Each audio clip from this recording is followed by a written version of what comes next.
Okay, good morning, everyone. I'm going to get started. I hope everyone's doing well today.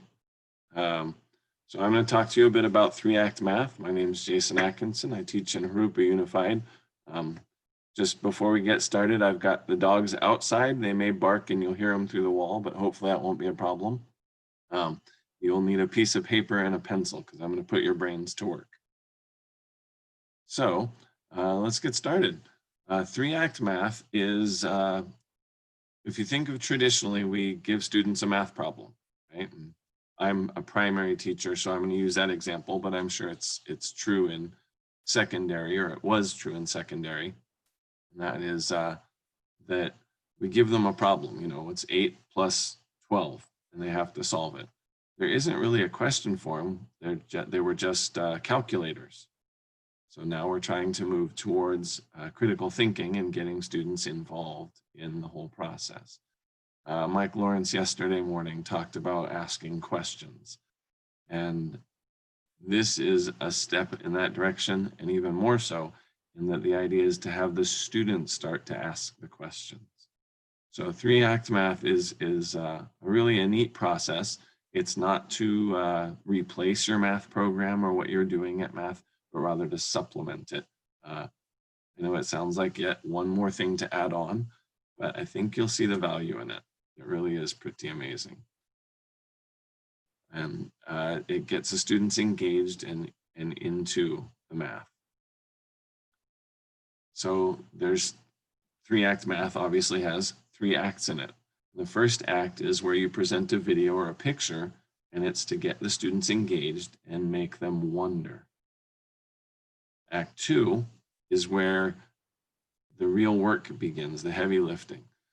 From that picture, from that video, students are going to decide what did they notice, and then, I'm sorry, what did they notice is still in Act 1, my mistake. In Act 2, though, what do they need to solve this problem? So Act 1, they watch a video. What did they notice in it? And then what do they want to know about it? Kind of a bit like a KWL chart. And then they're going to make some estimates. Act 2, what information are they going to need to solve that question that they came up with in Act 1? Traditionally, we give them all the information they need, whether it's, sometimes we'll give them more information than they need, distractors, but at the root of it, we give them all they need. So in Act 2, they're figuring out what information do they need, and then you can provide them that information, and then they're going to solve the problem. And then Act 3 is the reveal, where you're going to show them what the solution was, and then have a discussion about it. It's really a dynamic process. Usually you're going to spread it out. You wouldn't do it all in one day for sure. I typically would do an Act 1 on Monday, and Act 2 on Wednesday, and Act 3 on Friday. By drawing it out, it gives the kids time to think a bit more and process. And let's move on. So one of the key people that started this was Dan Meyer, and he said, be less helpful. And that doesn't mean not helping students, but it means not helping them more than they need until they need that help. Again, going back to the way we taught when I started 20 years ago, was you gave them everything they needed and they just calculated. So give them the scaffolding they need, but wait until they need it. So let's get started. You're going to need a piece of paper and a pencil. This is sort of a mid-level problem. The first time I did this training, I did it with a 5th grade problem, and it had to do with filling up an aquarium and how long it would take. And it kind of turned into a bit of a disaster because you had to know the dimensions of the aquarium, the flow rate of the water coming in, and some of it was in metric and some of it was in imperial, all by design. But I think a few people got a bit perplexed and a bit upset about it. The next time I did it with something that was perhaps a little too easy. So we're going to go sort of mid-range. Usually with a smaller group, I would do this more interactive. I'm going to have to give you questions and what I would typically get from students rather than inviting you to share, because that might get a little complicated. Okay, so with your piece of paper, if you could make some rough sketch a bit like this, fold your paper lengthwise down the middle. We need an Act 1, I noticed, I wonder, my estimate, and then a spot for a low estimate and a high estimate. You know, it's a bit early to put you to work, huh? And then below the middle, you're gonna have Act 2, I need to know. Give yourself a bit of area to work, and then your final answer or solution. I'll give you about 2 minutes to get that made.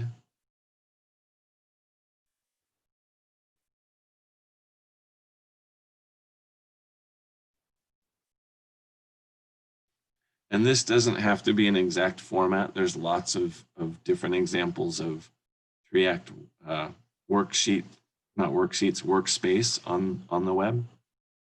This is one that I made up that works for my students. And so today I'm just walking you through the process to get you excited about it and interested in it. And then at the end, I'll give you resources on where to look. There are zillions of 3-act math tasks already made for you, ready to go. Of course, you can make some yourself. And even better, perhaps, would be to have students eventually, after they've done a few with you, make one themselves.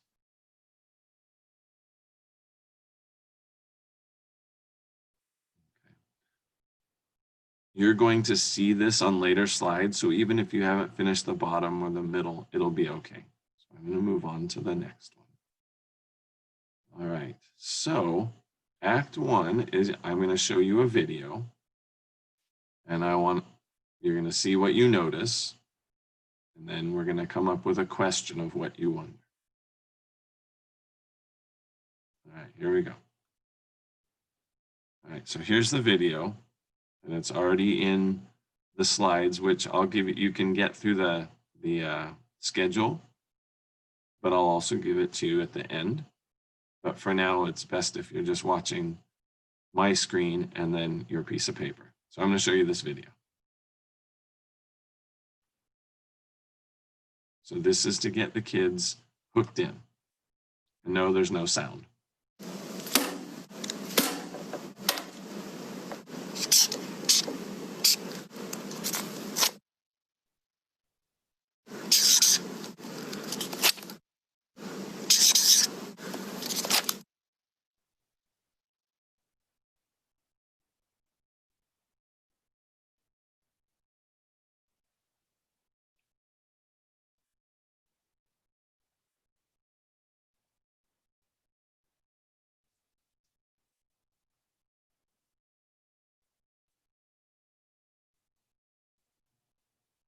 Okay, if it's too small on your screen, I'm going to tell you it goes from 1 to 12 on the top row.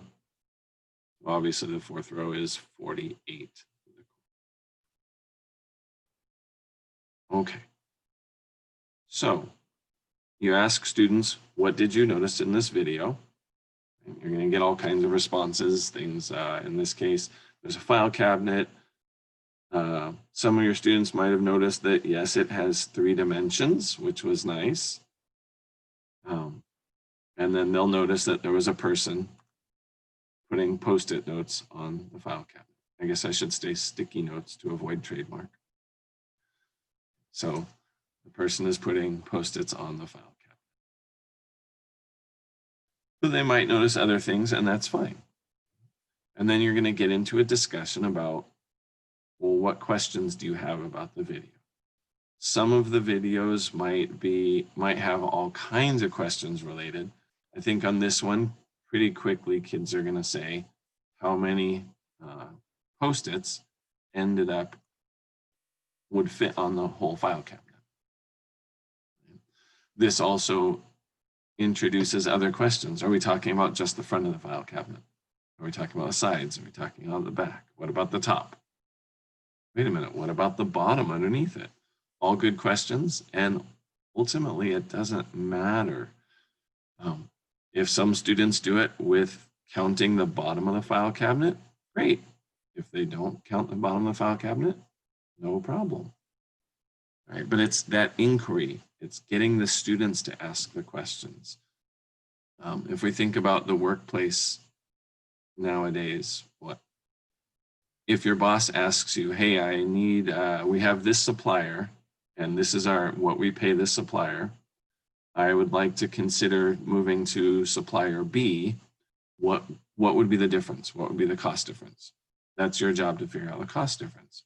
Okay, well, that's a simple question, but what questions do you need to know to figure that out? Well, you need to know the difference in the price of the supplies you're buying. You need to know the difference in the shipping, right? But then to go above and beyond that and worry about, well, let's see, what is supplier B's turnaround time? What's their customer service? What's their contact availability? So getting students to start wondering about what are the questions is going to lead them to a much more successful life in general, but in the workplace specifically. Okay. So at this point, we would then move to some estimates. Right? So you want students to make an estimate of how many Post-its they think will fit on the file cabinet. And then make an estimate of too low. What could be too low? Well, from the picture, I know this much was 48. So double that, roughly 100, is going to be about here. So maybe 200 would be about here. So they know that 200 is an estimate that's too low. Are they always going to have, as time goes on, students will get better and better at estimating. And then the reasons behind their estimates. At the same time, we want to make an estimate of that's too high.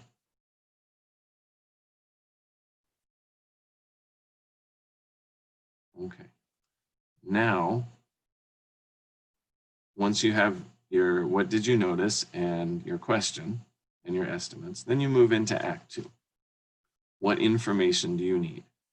So you're going to ask the students what information do they need? And some of the questions they'll have might not be relevant, but you want to give them that answer. If they don't give you something that they really are going to need, don't give it to them. Let them work for a solution until they realize, hey, hang on here. I need this. So probably they're going to come up, decide that they need the dimensions of the file cabinet.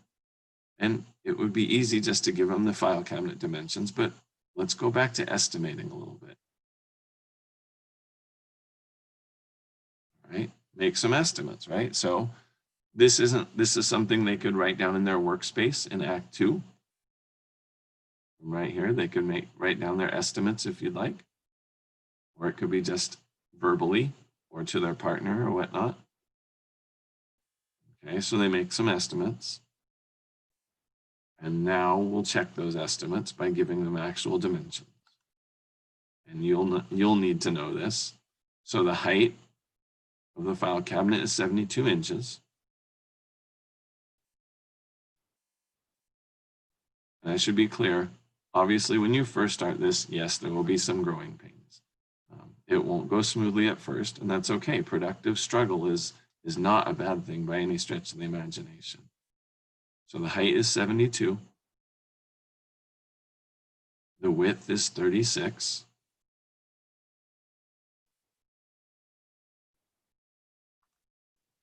And the depth is 18 inches.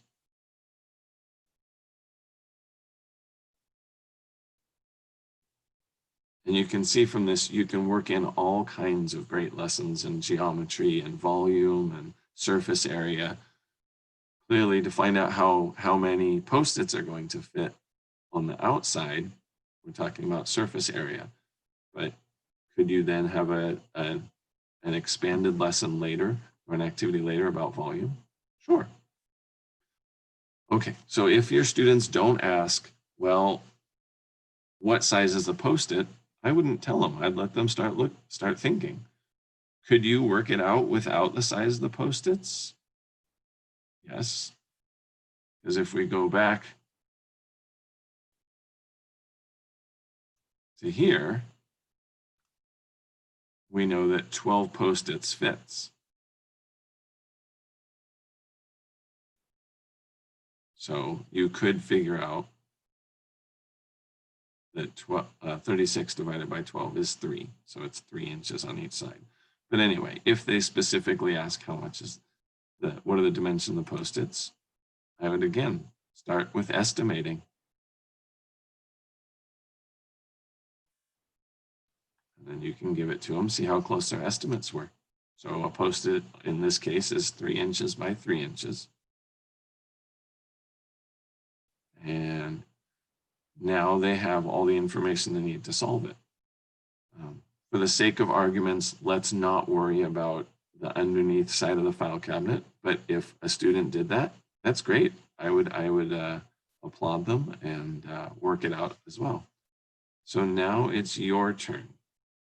I'm going to give you a 5 minutes to try and figure out how many Post-its will fit on the outside surfaces of this file cabinet, not including the bottom. Okay. Now again, so we would have done in class, Act 1 would be perhaps on a Monday. I would wait for Act 2 for at least the next day, maybe the day after. Give them some time to think about it. And you think, well, they probably won't think about it at all. That may be the case at the beginning of the year. But towards the middle, after they've gotten used to it and they get really hooked in on the process, they will start thinking about it in between class periods or in between school days. And, you know, kids emailing you questions, hey, what about this? What about this? In between, which is great. You know, if I can engage them to where they're thinking about math when they're, well, I would say not at school, but not actively engaged in what we're doing as a class. It didn't come out right either. But if I can get them to be thinking about the math when we're not actively doing it as a class, great. All right, so you got 5 minutes. On your mark, get set, and go.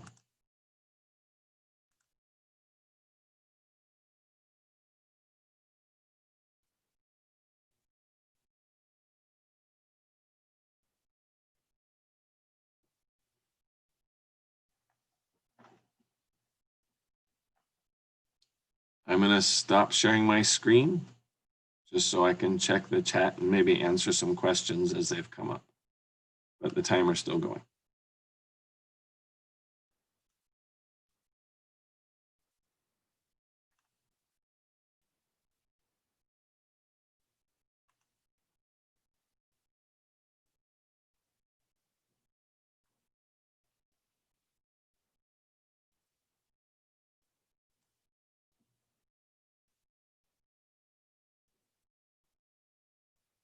And Matthew asks about starting Act 1 as a warm-up and like an intro, and then during the day, work on surface area as a lesson. Yeah, that would work fine. That would work fine.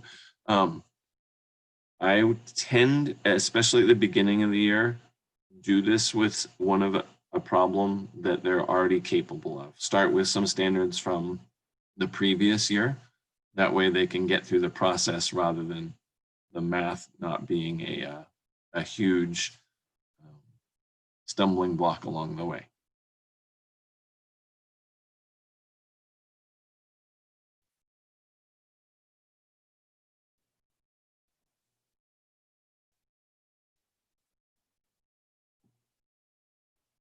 If you click on participants at the bottom, well, there isn't, okay. I was thinking there might be the raise hand feature somewhere. Oh yeah, raise hand feature. You could always give a thumbs up if you were ready.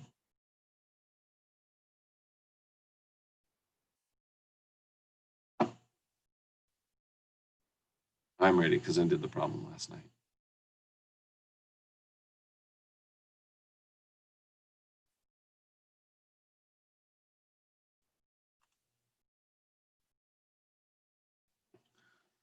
Chris asked, how often do you do an activity like this? I won't do them every week. I think that would be an overload. Every couple of weeks, maybe every 2-3 weeks, sometimes a month, depends, right, on what we're doing, and then which math tasks I see that sort of fit in with what we're doing. But again, especially at the beginning of the year, I really will hit standards that were for my second graders. I'll use some first grade standards to get them started. And then once they're off and running, then I'll move it to more current standards.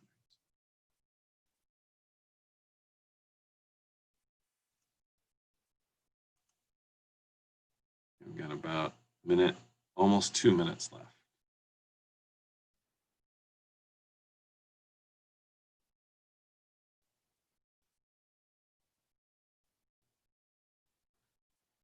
And like a lot of things, though, yes, students will have some challenges. Okay? Amy, you asked about images and videos to use for this. At the end of my slides is a set of resources. There's tons. So I'll show you those at the end, but there's definitely more than you'll ever, well, I won't say more than you'll ever get to, but plenty. And those can be a great springboard to get our minds thinking of ones that might really hit our kids as well.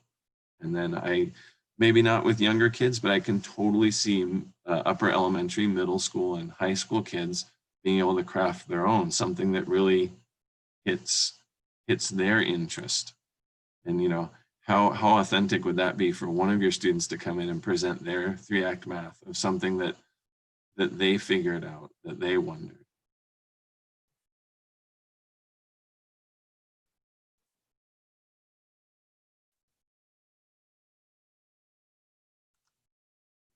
All right, so we got about 30 seconds.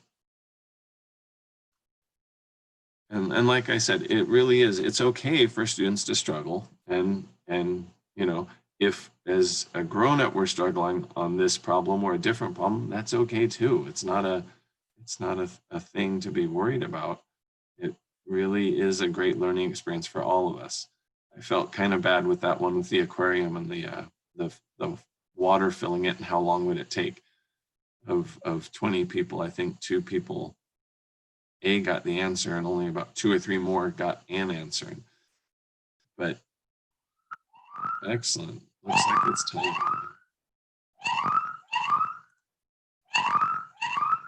Hang on, Google.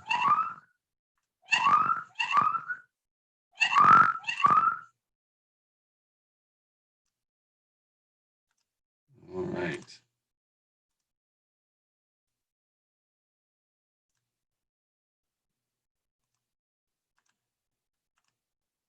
All right, back to screen sharing.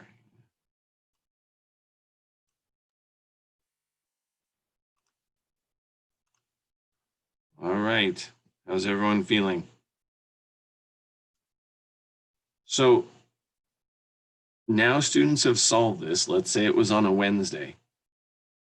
I would still let them marinate for a day or so without telling them what the answer is. Maybe not at the beginning, but as time goes on, students are going to start talking to each other during recess or during passing periods or whatever in a normal traditional school. But they might be talking to their parents about it, showing their parents, hey, watch this video. What do you think? And yeah, their parents might help them. Okay, that's not a bad thing. As we heard this morning, parent engagement is so critical normally, but even more so in distance learning. So great, their parents are working with them. I'm fine with that. If it gets the students interested enough that they want to go talk to their parents about it, wonderful. I count that as a win for sure. All right, Friday rolls around. Oh, no, I'm sorry. On this particular problem, there was sort of a Act 2A, kind of a mid-level check-in, right? And again, this is going to depend on your kids and what you think they need. If they don't need this, don't give it to them.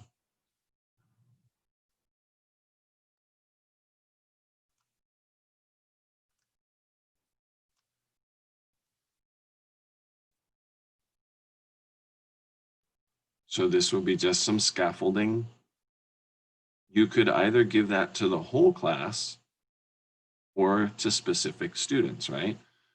Google Classroom, very easy to send out things to just certain students, no problem there. So if your student could use that scaffolding, great. You could get a check-in partway through Wednesday and say, hey, show me what you've got so far.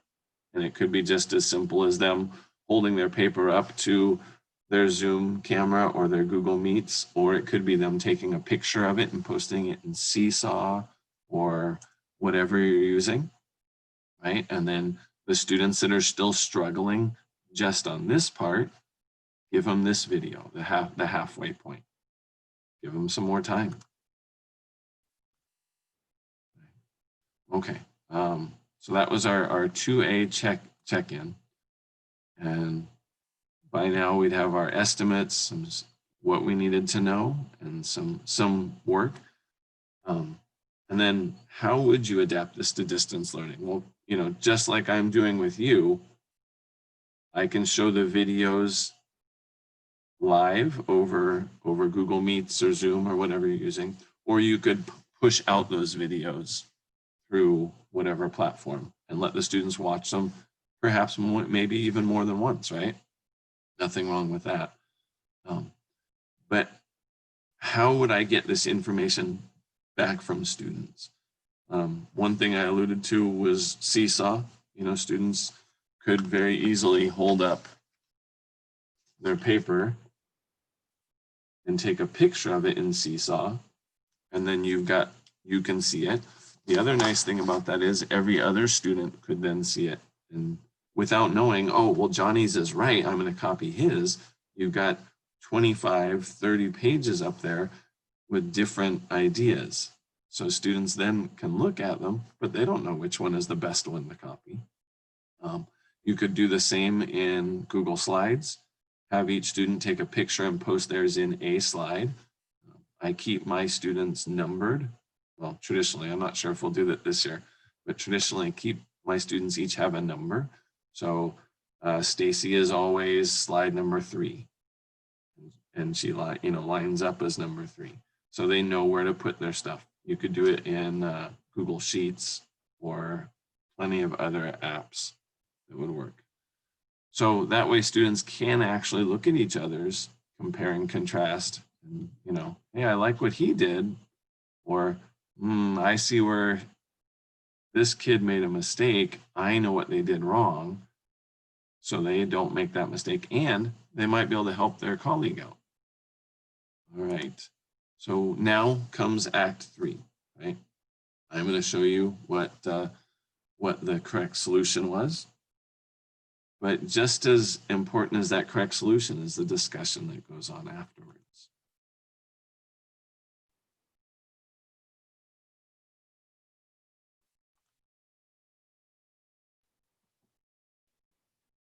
And if you've ever seen students get to the edge of their chair, just about ready to fall off, looking to see what the right answer is going to be,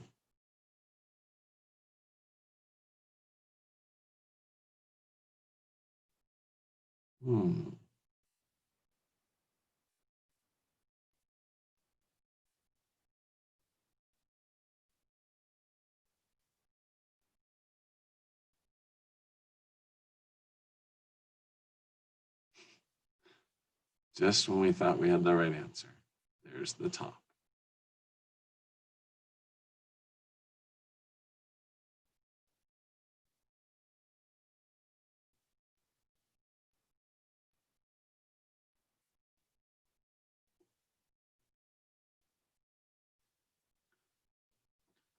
Now, what if a student solved it just for the front of the file cabinet?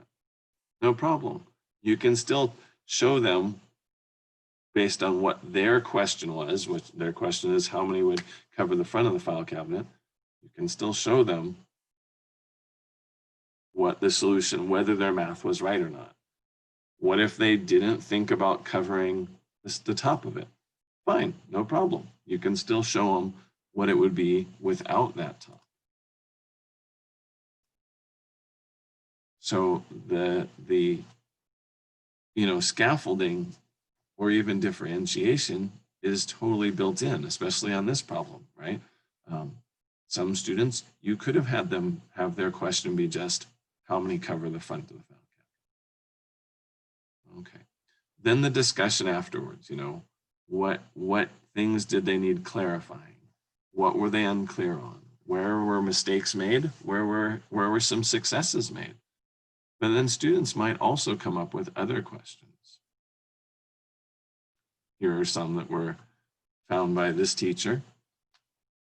What kind of file cabinet could you cover with 1 million stickies? I think this is a great one. If the width of the cabinet was doubled, how many more Post-its would you need? And how many kids would just double it, double the number, but clearly that wouldn't work. So all kinds of good questions that could be follow-up activities or not. Okay. So what just happened? We had some real thinking, not just 25 calculators in the human calculators in the room. Different types of math. There were different ways that students could arrive at the same answer quite clearly. And then to me, what's very important is deciding, or for the students to decide what they needed to do and in what order, what process. None of us just said, here's the equation, what's 12 times da-da-da-da. So you left the critical thinking to the students. Okay. So again, clearly though, Andrew took a lot of time making those videos. And we'd all love to take the time to do videos like that for all of our students, but the reality is the reality. So here are some tasks to get you started. And in this slide, they're broken up in elementary school, middle school, and high school. Some obviously overlap. So these are links to people's different sites that have some different activities. So I'll just open Fletcher's. He's got some different recording sheets. You can see the dates that they added them, the title of the lesson, the standards they cover, what the main idea of it is, and then what the question that they're aiming at would be. Will students always arrive at that same question? No, no. So I don't know. I don't think I would get through all these. Clearly, you're not supposed to because they're different grade levels. But you know, you look through them, figure out which ones are going to work for your class, and that's just one. You can see there's all these other ones. And again, Google's our friend. 3-Act Math has all kinds of results, but these are some to get you started without going down the rabbit hole too far. The one that we did today with the Post-its is from Andrew here.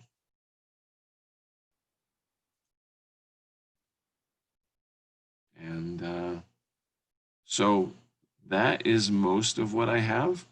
We've got some time for some questions, and then at the very last slide, no, not the very last slide, the penultimate slide has some articles that can get you thinking a bit more about 3-Act Math and go into more depth than I did.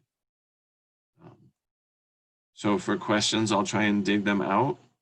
Here's the slides. It's bit.ly/3-Act Math Prezzo, capitals on Act, Math, and Prezzo. You can also email me. I'm at Jurupa Unified School District and on Twitter. So I'm going to stop sharing my screen for a sec and see what questions we have.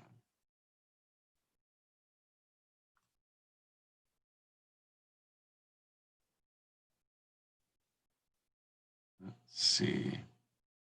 Yeah, there, Michelle, you're absolutely right. If you Google 3-Act Math, you can spend the rest of your life there. Can you put the last slide back up for your email and your Twitter account, please? Sure. I know it's there, but right. It's easy for me to write down. Sure. Thank you. Of course.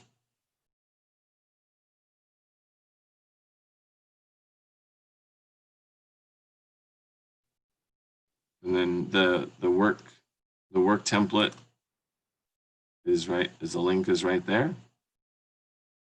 Is it the be all end all? No, but it has worked for us.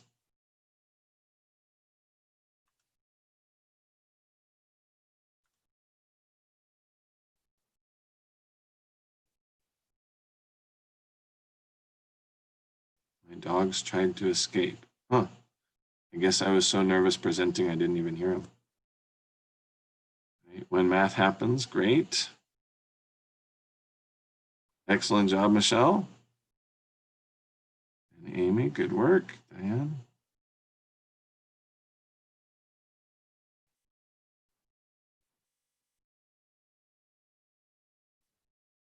Okay. Yeah, if you have any other questions, great. Otherwise, go have brunch.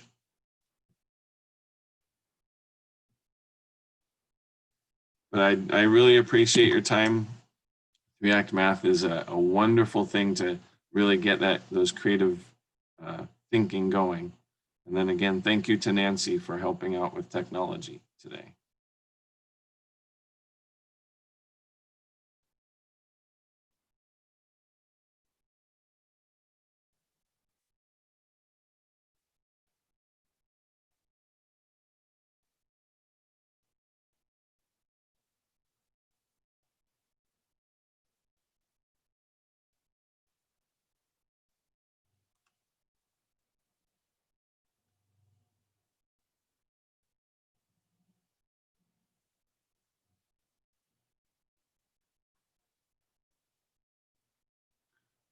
Krista asked about if you have the same students on Google Meet, don't have the same students on Google Meet consistently. What you could do would be then, you don't necessarily have to show the video on Google Meets. You could push out the link to each video during the, with whatever platform you're using, Google Classroom or Seesaw or whatever. Right. Yeah, go ahead, Nancy.